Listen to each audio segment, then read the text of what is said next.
Hey guys, so I'm gonna give you a quick review of the Rebecca Minkoff 1 ounce perfume. So I recently took this perfume on vacation, particularly because of the size of the perfume. It's a 1 ounce bottle.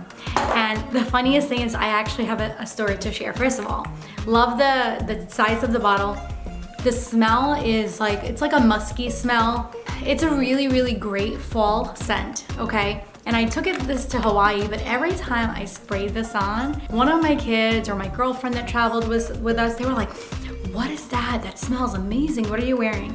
And that's what I can say, and that's the memory that I'm gonna have with this Rebecca Minkoff perfume fragrance, is that it's gonna remind me of every time I put this on in Hawaii, that everybody loved the way I smelled. So if you're looking for a great gift, if you have someone in, your family, your friends, maybe that special someone that loves like more of a musky type of scent, something that's a light kind of fragrance, something that you can carry along with you also, I definitely recommend this fragrance. And it actually smells really, really, really, really good, and it lasts all day. So, yep, there you go, there you have it.